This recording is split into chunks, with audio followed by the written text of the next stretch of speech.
Bueno, voy a retomar un texto que escribí para Revista Occidente para el número de noviembre del 2012, concretamente el número 378, en un número que es este que tengo aquí en la mano, que se titula Cultura contemporánea, actualidad y futuro. En este número de Revista Occidente se publica un texto mío a partir de la página 69 que se titula La cultura, entre paréntesis, desquiciada en la época de la digitalización de las emociones. Y voy a retomar este texto, tal vez añadiendo algunas cosas. La primera parte del mismo se titula El viaje a ninguna parte y dice así este ensayo. Sabemos que en medio de la movilización general, viajar puede ser una forma de la detención completa, apareciendo la figura del viaje a ninguna parte, frente a la obsesión del turista por los destinos. Las formas artísticas del viaje sirven como línea de resistencia frente a la divinización del turismo, pero también manifiestan su imposibilidad, o mejor, su carácter heterotópico. El relato de viajes responde a la doble necesidad de hacer y de ver. Así las historias de marchas y las gestas están jalonadas por las citas de lugares que resultan de ellas o que las autorizan, pero procede en definitiva de lo que Michel de Certeau llama la delincuencia, porque atraviesa, transgrede y consagra el privilegio del recorrido sobre el Estado. El espacio como práctica de los lugares y del no lugar, según Marc Ogier, procede en efecto de un doble desplazamiento, del viajero seguramente, pero también paralelamente del paisaje, de los cuales él no aprecia nunca sino vistas parciales, instantáneas, sumadas y mezcladas en su memoria, y literalmente recompuestas en el relato que hace de ellas o en el encadenamiento de las diapositivas que a la vuelta comenta obligatoriamente en su entorno. En la contemporaneidad hay una intensa cultura de la frontera, entrando las lenguas en relación de mezcla absoluta, como sucede, por ejemplo, en la pugna paradójica entre aquí y allá en la literatura neo-rican. Este entrejuego dramático y agudo, advierte Juan Flores, entre dos lugares culturales, el citado allá y el aquí, inmediato y físico, permite postular un nuevo proceso de formación de la identidad que se libera de este modo de la fijeza categórica del lugar. La condición híbrida de la identidad ha sido teorizada, por ejemplo, en relación con la crítica a la mentalidad colonial, teniendo en cuenta que tal vez la mejor de las subversiones es la que desfigura los códigos en vez de destruirlos. En la constelación de los radicalismos aparece también como fundamental en esta transposición de la identidad el viaje, ese movimiento espoleado por el deseo y la curiosidad, aquella obsesión por buscar la diversidad y la aventura. No me estoy refiriendo en este caso a un desplazamiento romántico que nos lleva a un intento de reconstruir la naturaleza con mayúsculas absoluta, sino a una inmersión sin asideros en el destino metropolitano, esto es, a la capacidad de afrontar el desarraigo de un sitio tan siniestro como pueda ser un aeropuerto. Basta mencionar la actividad teórica y la práctica de la crítica a la sociedad del espectáculo realizada por Guy Debord y la definición de la deriva como una forma de rebeldía que transforma la cotidianidad para recordar cómo el desplazamiento metropolitano puede oponerse frontalmente a la movilización paranoica del turismo que reduce la realidad a un potencial souvenir. Sabemos que el turismo trae por todas partes el desarrollo económico y la apertura del mundo, pero también transforma la vida, el arte y la cultura en mercancía, la tradición en folclore maquillado, los paisajes en postales, las playas aisladas en vertederos, los animales en figurantes protegidos y deprimidos encerrados en reservas y zoológicos, los lugares de culto en mercados de baratijas. Estamos sin duda dominados por el vértigo del consumo, por la retórica de la globalización, que produce singulares situaciones. Ni siquiera, escribe Gerardo Mosquera, la Coca-Cola sirve ya como símbolo de la homogenización internacional. En Los Ángeles, dice Mosquera, se importa Coca-Cola hecha en México, que es más dulce para satisfacer el gusto de la población mexicana en esa ciudad, donde vive el mayor conglomerado de mexicanos después de Ciudad de México y donde se publica el periódico mexicano de mayor circulación. También, añade Mosquera, Miami es la segunda ciudad cubana. Debemos estar prevenidos, por tanto, contra una ideología mistificadora del nomadismo que se muestra incapaz de aceptar que hemos llegado a la configuración de una sociedad del arte jet en la que se impone el tránsito y la ideología de la comunicación. Esta noción, a punto de arte jet, la tomo de unas consideraciones que hace sobre la globalización imaginada Néstor García Canclini. Aunque sea una obviedad decirlo, necesitamos no perder de vista que el presente siglo pasará a la historia por haber sido, el final del siglo XX y comienzo del XXI, el de las transferencias forzadas de población y las deportaciones, y por haber hecho un sistema de prostitución física y artística asociada al turismo como su sombra. Sin duda el exilio conforma la identidad dividida, llegando a tener tal magnitud la experiencia diaspórica que Stuart Hall la considera característica de la posmodernidad.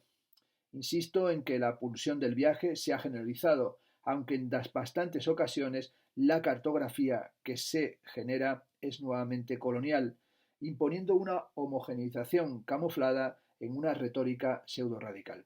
La hibridación inscrita en las dinámicas del capitalismo transnacional genera en muchos casos unas existencias deslocalizadas, como esa que ejemplifican los teleoperadores indios que atienden a Occidente en un ejercicio profesional de completa esquizofrenia.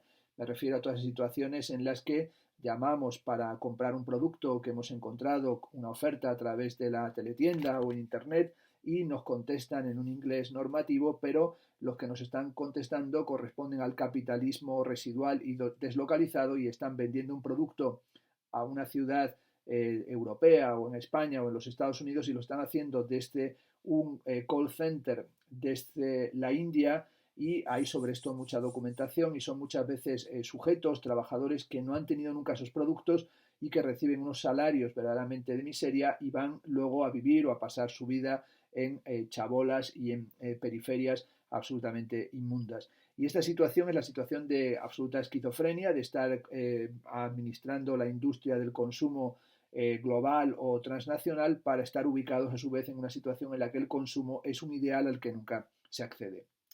Apunto en el texto que los artistas británicos Heath Bunting y Kyle Brandon han dispuesto en su obra Border Shin una guía online para cruzar subrepticiamente las fronteras de Europa.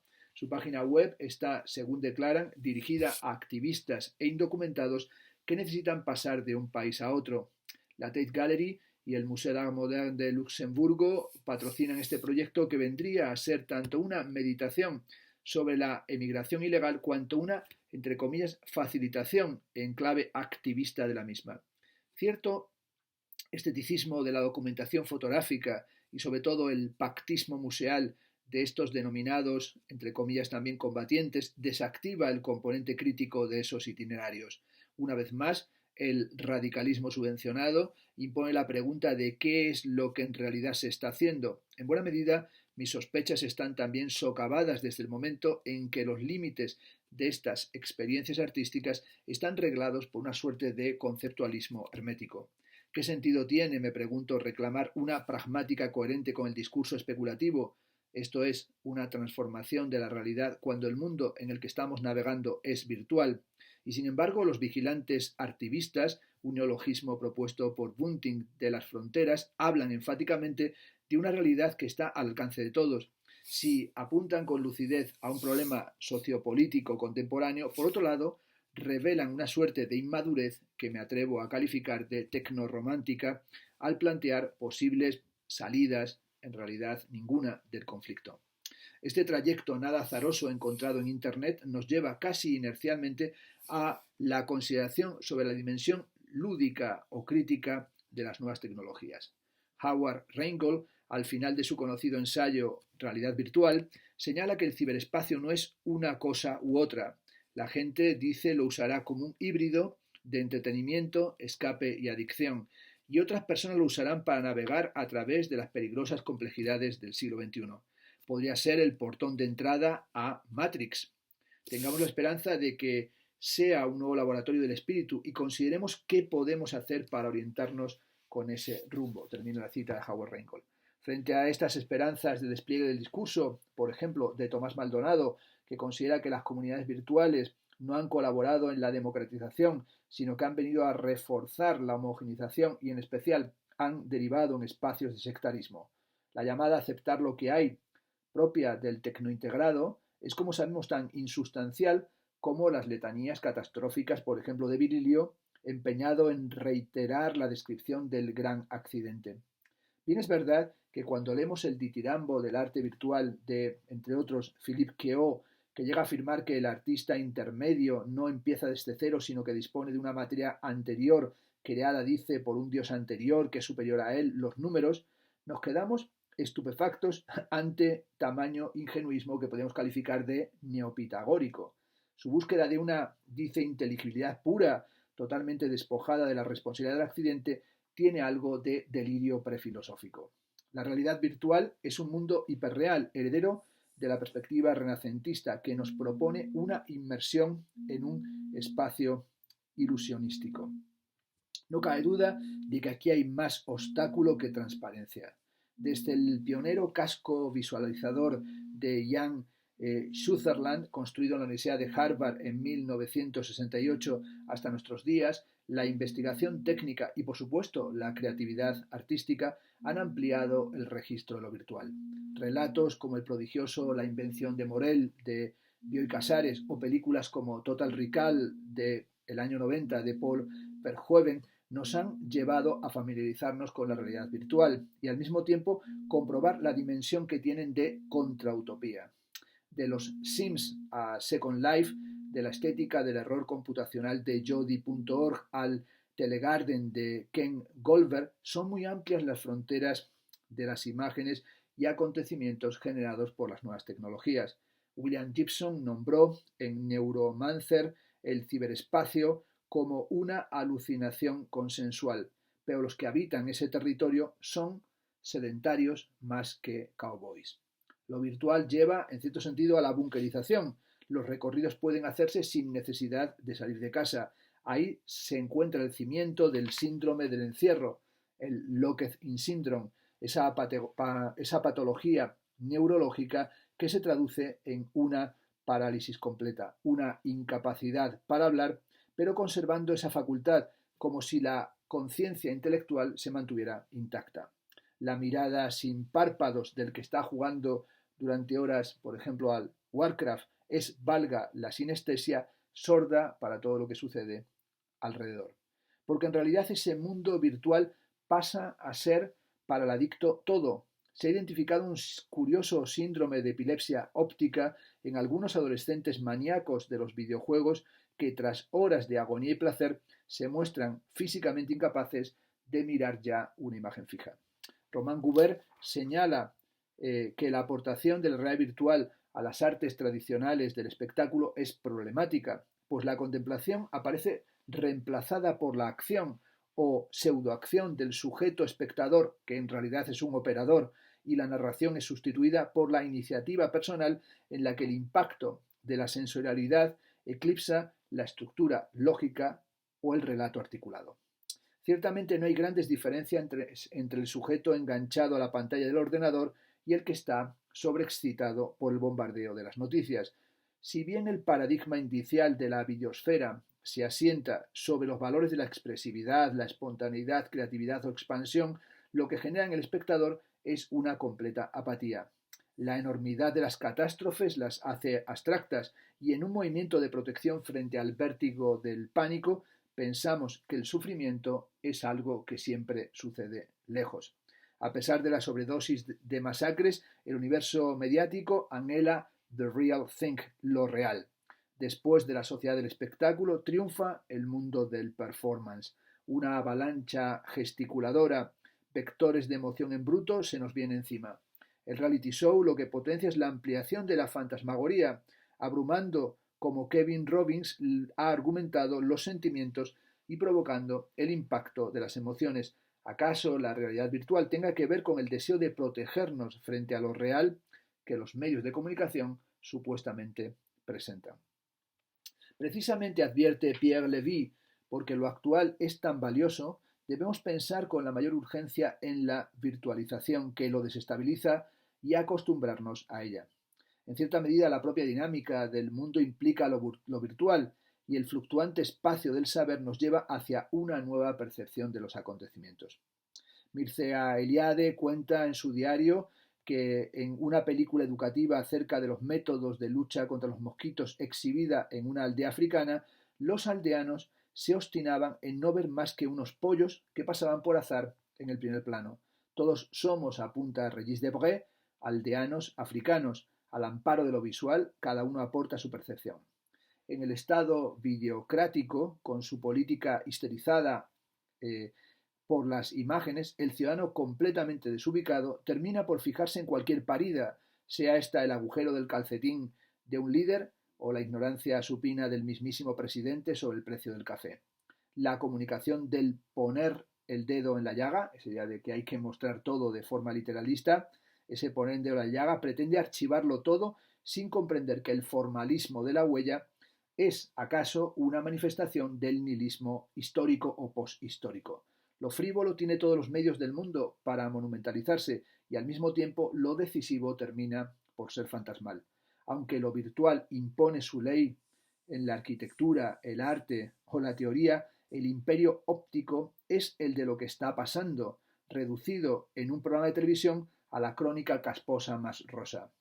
Zizek pregunta si era posible atravesar la fantasía en el ciberespacio y así arriesgarnos a la experiencia más radical imaginable, que sería el encuentro con el otro lugar, donde se escenifica el núcleo forcluido del ser del sujeto. Pero lamentablemente, en vez de la realización sadomasoquista, lo que tenemos de momento es un zapping convulso, es la sobredosis de la realidad mediatizada. Para cruzar esa frontera de la banalidad, necesitaríamos verdaderos creadores de acontecimientos dispuestos a superar la narcosis de lo virtual. La segunda parte del texto se titula Supervivientes digitales. A mediados de los años 90, el 40% de los juguetes que se vendían eran videojuegos y de ellos el 71% eran claramente videojuegos violentos.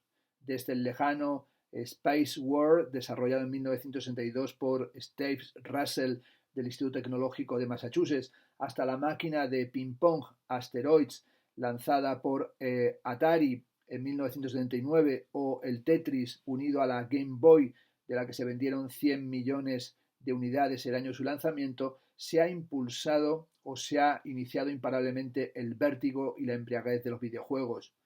Hertz, en su ensayo Joystick Nation, señala que los juegos portátiles eran algo así como una raza más inteligente de juguetes ubicados en otros sitios diferentes a aquel central del televisor paterno o heteropatriarcal. James Newman advierte en su libro referencial Video Games que en el 2000 el 35% de los americanos identificaron los videojuegos como la más divertida de las actividades de entretenimiento por delante de la televisión con un 18%. Esos juegos son parte decisiva del neoespectáculo. Son sistemas absorbentes y adictivos que colocan al sujeto en una posición que no es la del mero espectador. Se calcula que un jugador medio comete unos 1.200 asesinatos simbólicos por hora. En juegos de shoot'em ups como Cake del año 96 o Blade Runner del 97, lo que hay que hacer es abrirse paso a tiros en un entorno hostil y laberíntico. No hay ninguna narración, sino solamente una reacción cuasi pavloviana, aceleradísima, la de apretar el gatillo y superar todos los obstáculos para conseguir sobrevivir. El adicto a los videojuegos está sumamente adiestrado en las estrategias de supervivencia. En el juego, advierte Andrew Darley en su libro Cultura Visual Digital, el enigma es siempre el mismo: cómo abrirse paso, cómo terminar. Así acontece un proceso agónico que implica una pugna con los adversarios que aparecen en pantalla y con el propio programa que subyace tras ellos.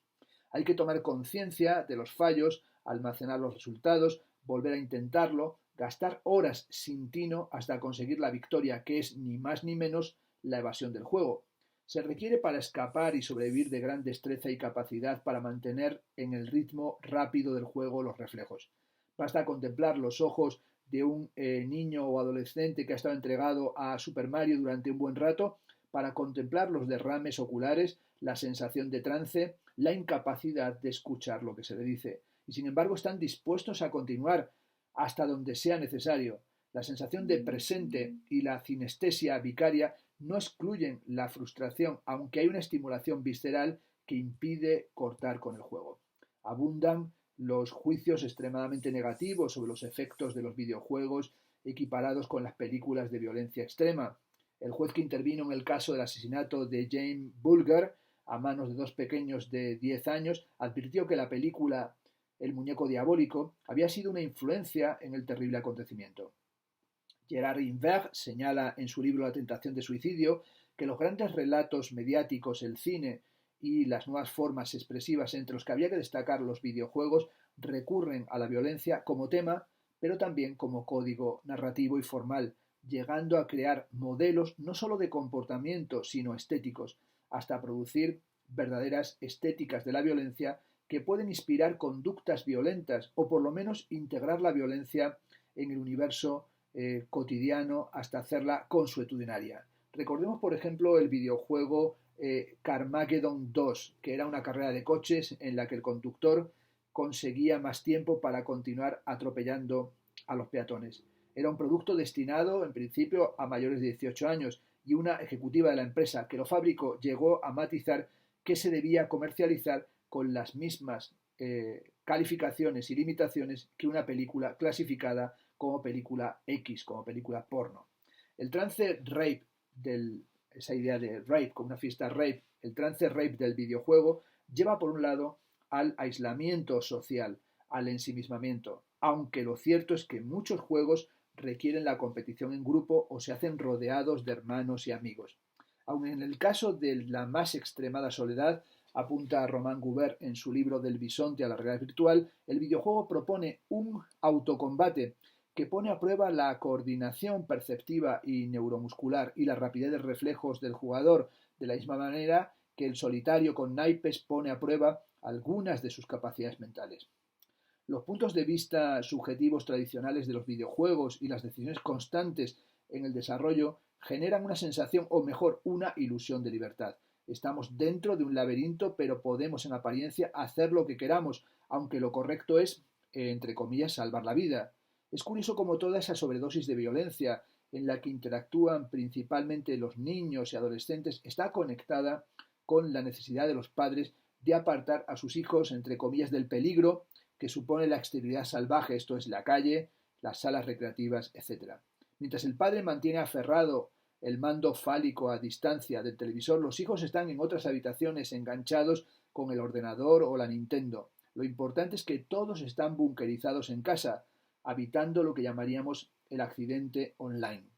Los videojuegos constituyen la segunda industria del entretenimiento mundial, lo sabemos.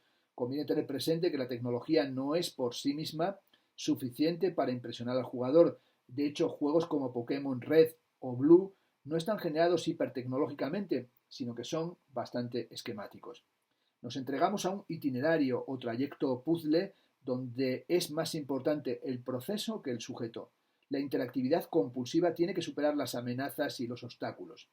Jorge Luis Marzo ha señalado que la molestia experimentada cuando se es derrotado en un juego de ordenador es lo que dice que el juego sea adictivo. El jugador escribe en Me, Myself and I, tecnología, movilidad y vida social, se propone no hacer el mismo error la próxima vez, así que vuelve a intentarlo.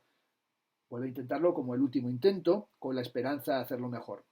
Por ejemplo, en Myst del año 95, la resolución de enigmas es un medio para acceder a otros espacios y espectáculos.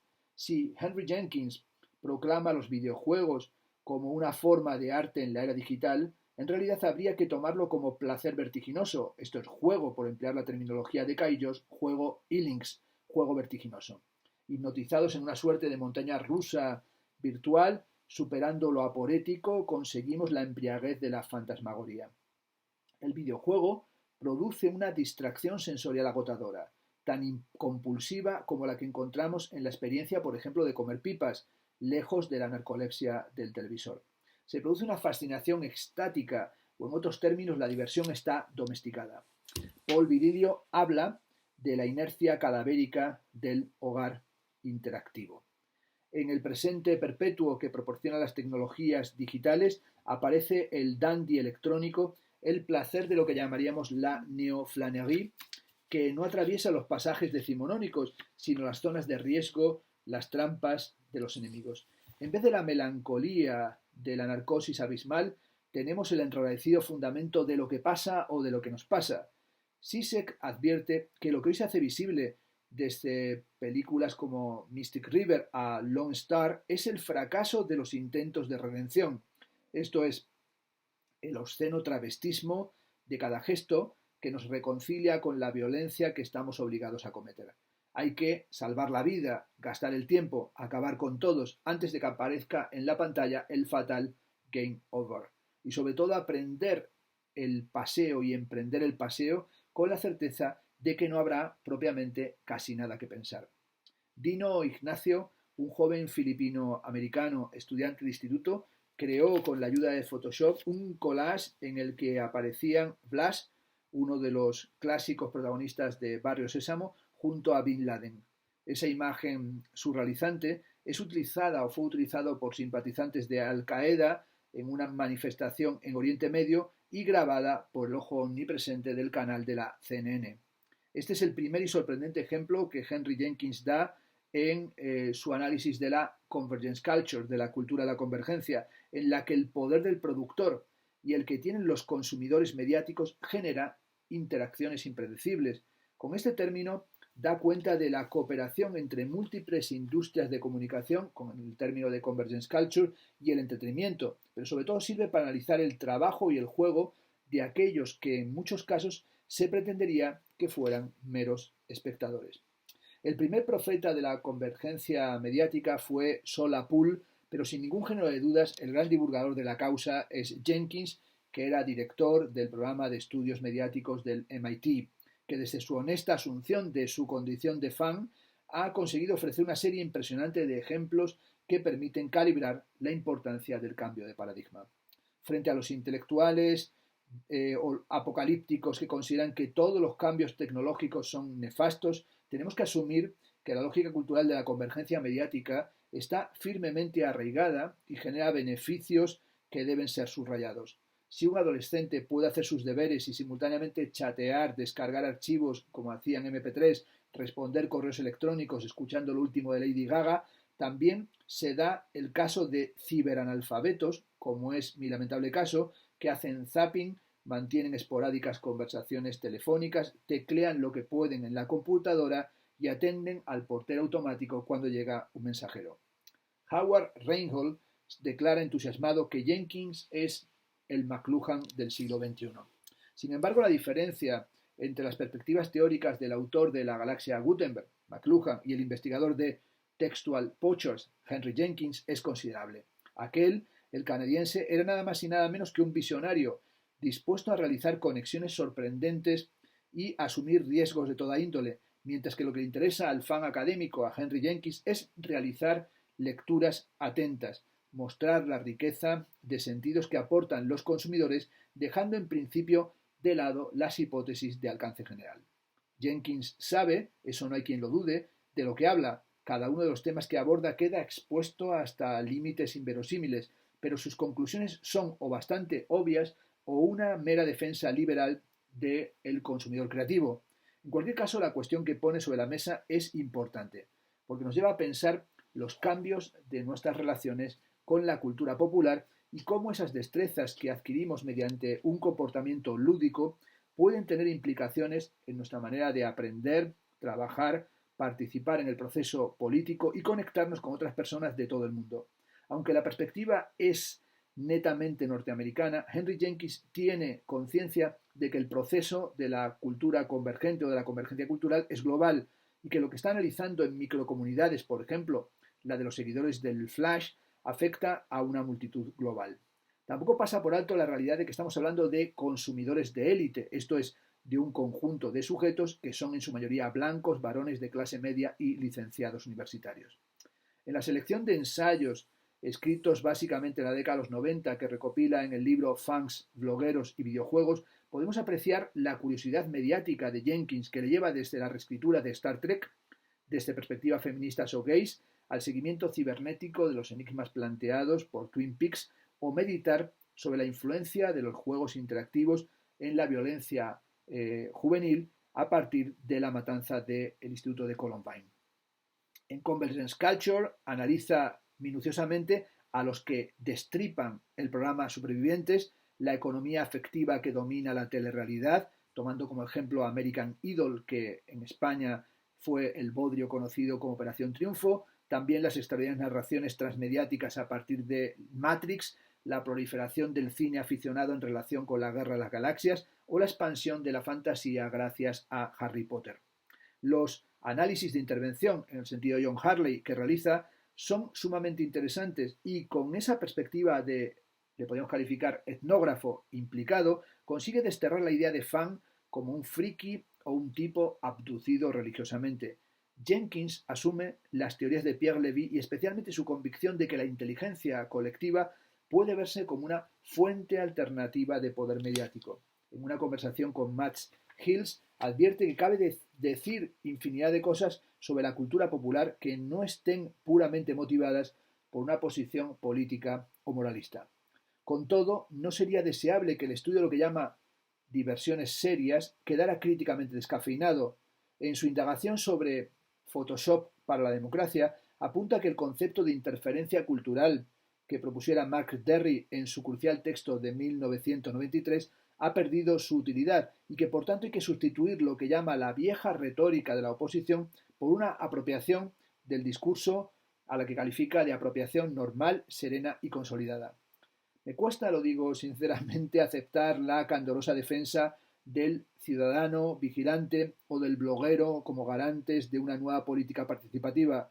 Mientras unos están fascinados por los Sims, otros amañaron descaradamente las elecciones presidenciales en Florida cuando ganó de aquella manera por primera vez George Bush hijo, o más recientemente el marketing del Yes We Can en el caso de Obama proponía un anuncio de los premios Webby de votar desnudo cuando la inteligencia global ya está literalmente en pelotas. En realidad el cuerpo tampoco puede despojarse ya de nada desde el momento que ha sido sometido a la simulación.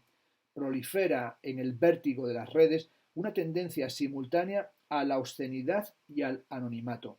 La cultura bloguera ofrece a todo el mundo la posibilidad de actuar como editor o emisora, la oportunidad de expresarse, pero eso, entre otras cosas, conlleva que el comportamiento agresivo, la cobardía, el fanatismo o la difamación adquieran una magnitud impresionante. Ya Michel Desserteaux hablaba de las herramientas manipuladas por los usuarios y también reparó en que el solapamiento y el camuflaje tendrían un gran desarrollo en la cotidianidad. En los lugares de trabajo cunden, decía Desserteaux, las técnicas culturales que disfrazan la reproducción económica bajo cubiertas ficticias de sorpresa, hablando del acontecimiento, de verdad, relativas a la información o de comunicación cuando se habla de la animación. De la misma forma que todos los medios son medios mezclados, también la experiencia común no será otra cosa que una mezcla casi indescriptible. Y el último fragmento de este ensayo se titula Disyunciones estratégicas más allá de la utopía de la conexión total, y en él comienzo con una cita de Howard Rheingold que dice: cuando imagino la visión panorámica de una zona urbana en la era de la tecnología móvil generalizada, veo una tupida malla de dispositivos públicos y privados, señales, kioscos, electrodomésticos, tablones de anuncios y fuentes de información ligada al espacio, sensores y servicios de tráfico. Sistemas integrados en toda la ciudad, algunos diseñados desde las altas instancias y otros inventados por la población. Las ciudades son lugares con flujos de información masivos, redes, conductos e infinidad de intercambios de información efímera. Los entusiastas de las ciudades digitales intentan comprender la dinámica de las ciudades llenas de sistemas computacionales pobladas por miles de comunicadores con sistemas móviles con el fin de diseñar conscientemente arquitecturas que fomenten la convivencia cordial, así como la seguridad y el bienestar. Ahí termina la cita de Howard Rheingold. Más allá de esta utopía, digo yo, heredada de ciertas concepciones deliberadamente ingenuas o ciertamente cínicas, podemos pensar que estamos rodeados del Kippel. El Kippel, esa putrefacción que domina el futuro contrautópico, que Philip K. Dick describiera en Sueñan los androides con ovejas mecánicas. No hemos llegado ni mucho menos a la convivencia cordial de la que habla Howard Rheingold, y lo peor de todo, da la impresión de que apenas sabemos cómo habitar. Incluso lo salvaje ha retornado, pero transformado en una pose, y así el sudor yonki ha sido destilado en la moda actual. El heroic chic, el heroin chic, el chic heroinómano está ciertamente de vuelta de todo. Vacío de contenido, despojado del peso de la progresión ficcional, apunta Andrew Darley, la astucia del espectáculo consiste en que empieza y acaba con su propio artificio. En cuanto tal, el espectáculo exhibe y simultáneamente se exhibe.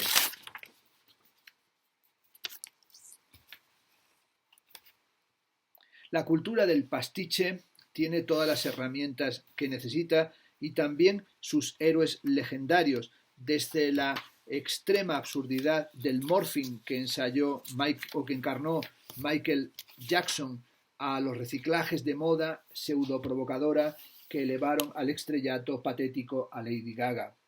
En Mundo Espejo, la novela de William Gibson, se anticipa utópicamente un arte basado en la neutralidad semiótica y en la suspensión sistemática de los nombres, las fechas, las modas y la propia historia.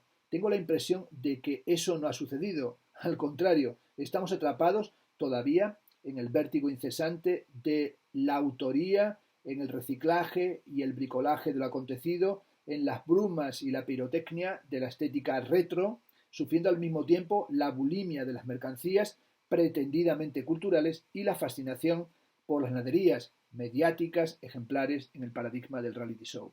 Bueno, aquí la verdad es que estaba también planteando una crítica de la reiteración de ese tópico de la muerte del autor en clave bartesiano-Foucaultiana, que tanto desarrollo había tenido en las estéticas apropiacionistas anglosajonas, y cómo eso se repetía una y otra vez sin darnos cuenta de que estaba volviendo la autoría. Bien, es verdad que una autoría postproducida o una dimensión postproductiva en todas estas estéticas que llamaba retro, y que hoy las vemos desde la perspectiva de la retromanía o de la jauntología, ya sea en la clave de Simon Reynolds o de Mark Fisher.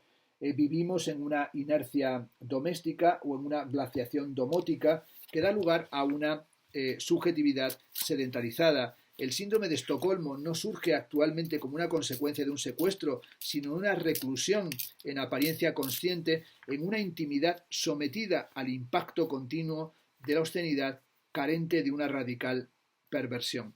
Bueno, estoy aquí como marcando páginas porque realmente ahora cuando vuelvo sobre este ensayo del año 2012, pues también no dejo de pensarlo en la clave contemporánea, es decir, todas estas meditaciones que aquí he hecho sobre el viaje y el viaje a ninguna parte y la turistificación, que fue creciendo evidentemente también en la última década, es decir, desde el 2012 hasta el presente, pues es evidente que ese viaje a ninguna parte está colapsado actualmente por la dimensión que tiene la pandemia y cómo van a modificarse todas las dinámicas del turismo y toda la cuestión de los viajes y de los trayectos y de los sistemas de confinamiento y de las cuarentenas que se establecen en el mundo. Pero también cuando estoy echándole una lectura aquí al más allá de la utopía o la distopía y esta dimensión del síndrome de Estocolmo, pues en realidad también no dejo de pensar y sobre la marcha, y por eso lo quiero introducir con esta pequeña digresión, con la cuestión del cómo vivir juntos en la época también del gran confinamiento, es decir, cuál es este tipo de síndrome de Estocolmo y qué tipo de trastornos y qué tipo de trauma deja o qué secuelas estéticas, culturales, políticas y de comprensión del mundo va a dejar este periodo que estamos atravesando.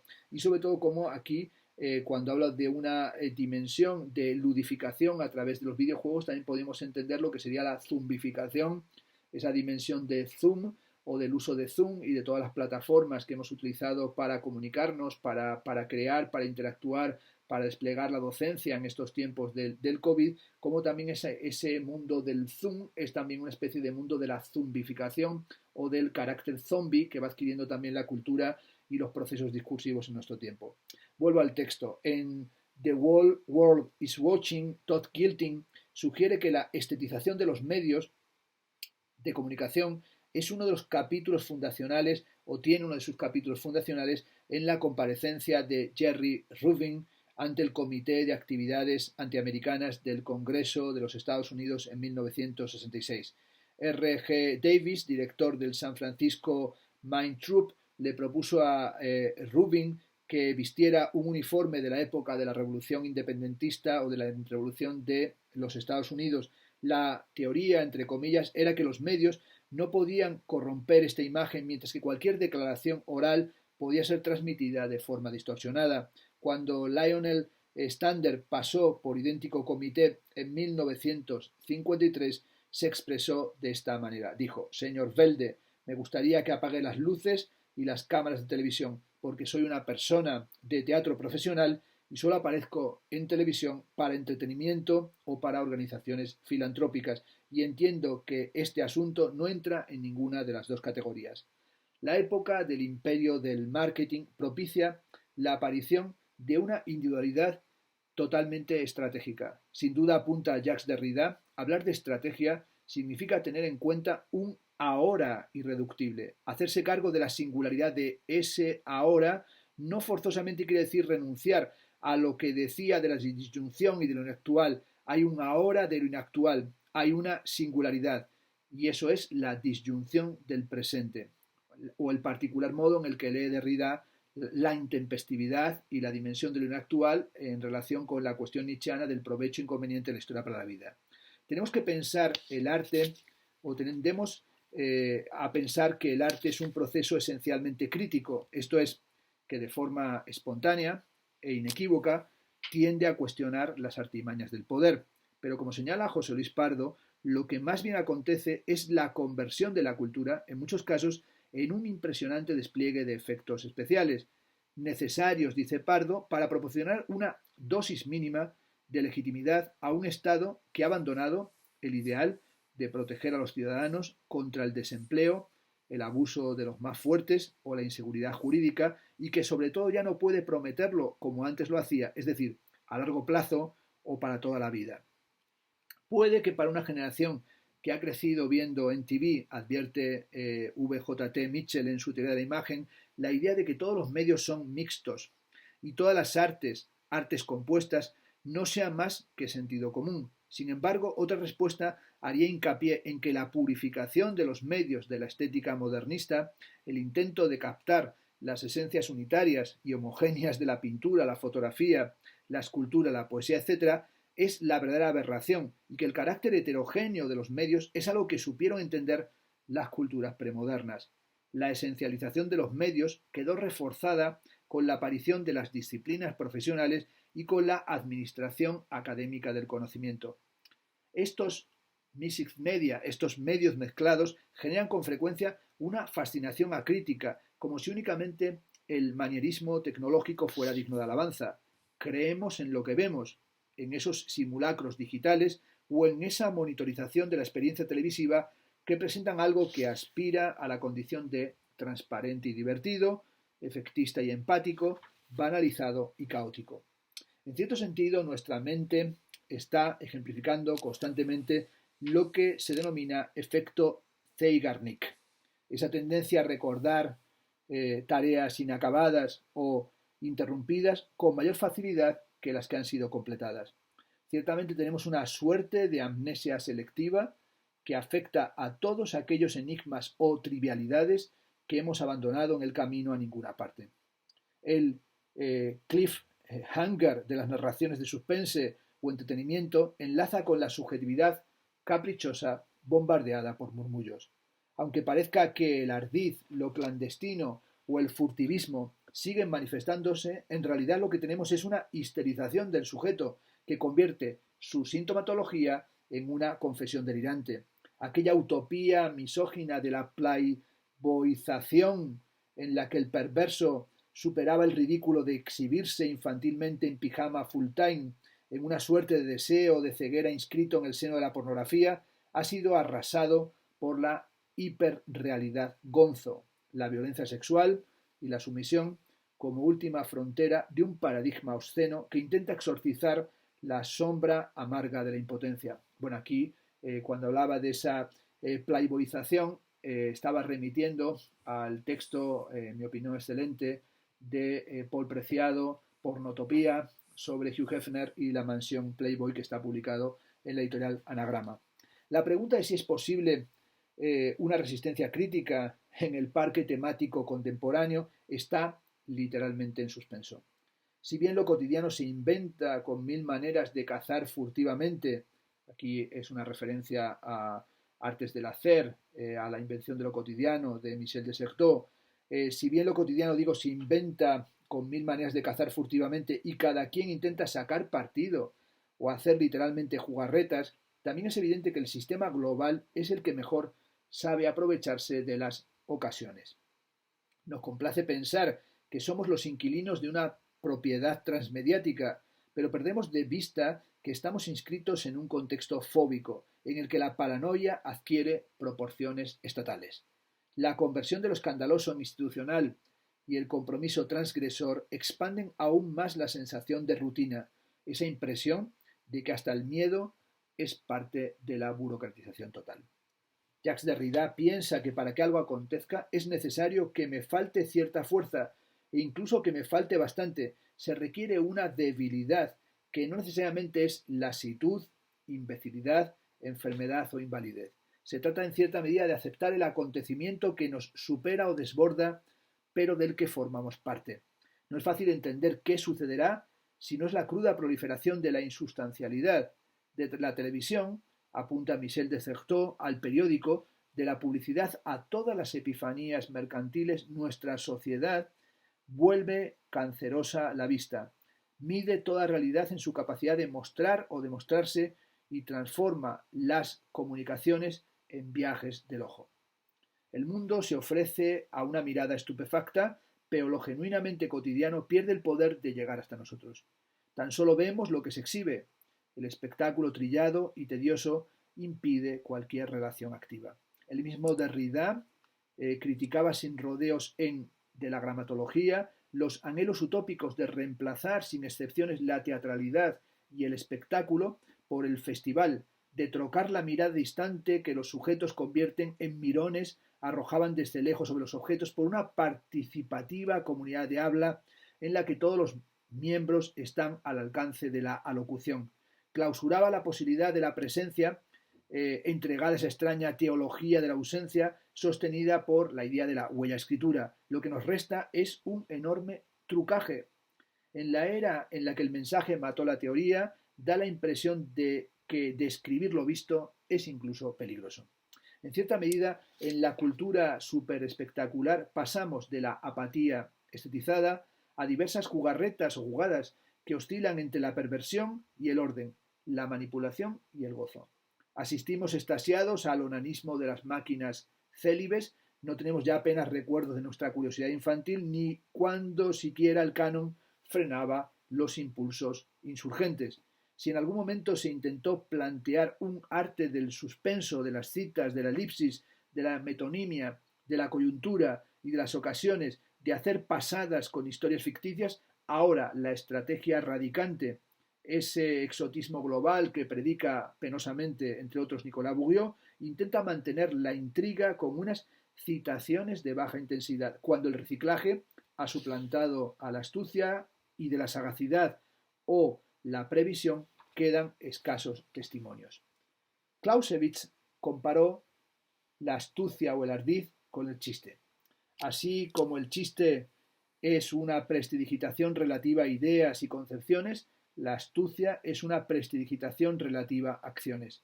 Se sugiere así el modo como la táctica, prestidigitación en efecto, se introduce por sorpresa dentro de un orden.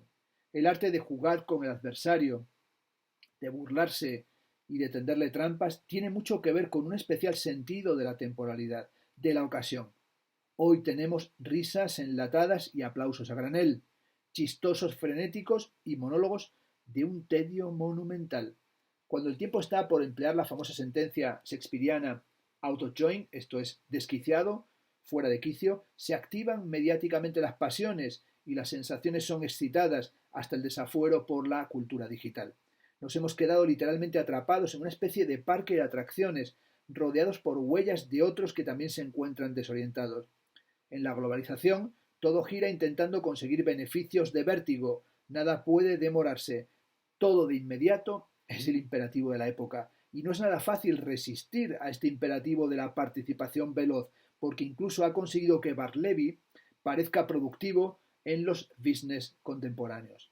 A pesar de todo, podemos intentar no disolvernos del todo en un clima de evaporación estética cuando el Estado intenta comprender cuando el Estado intenta protegernos incluso de nosotros mismos, como en la famosa fórmula de Barbara Crowther, protect me from what I want, protégeme de lo que quiero. Y es ahí donde tenemos que empezar a comprender la necesidad, no tanto de protegernos, sino qué significa ser sujeto. Una época delirante nos interpela y tenemos que hacer acopio de mucha energía para responder a los desafíos sin pánico. Aunque posiblemente no podamos cambiar el mundo, apunta VJT Mitchell, podemos continuar describiéndolo críticamente e interpretándolo ajustadamente. En un momento, continúa Mitchell, de malas representaciones a escala global, de mala información y de mendacidad sistemática, puede que eso constituya el equivalente moral de la intervención. Es decir, tal vez pensar críticamente sea la forma moral de comportarse en un mundo indigno y con frecuencia injusto. Este es el texto, esto lo he añadido, este es el texto que publiqué aquí en el año 2012, que volviendo y sobre él hasta he tenido que colocar estos post-its porque había partes que al leerla me interpelaban y me perplejizaban las cosas que había escrito en aquel momento.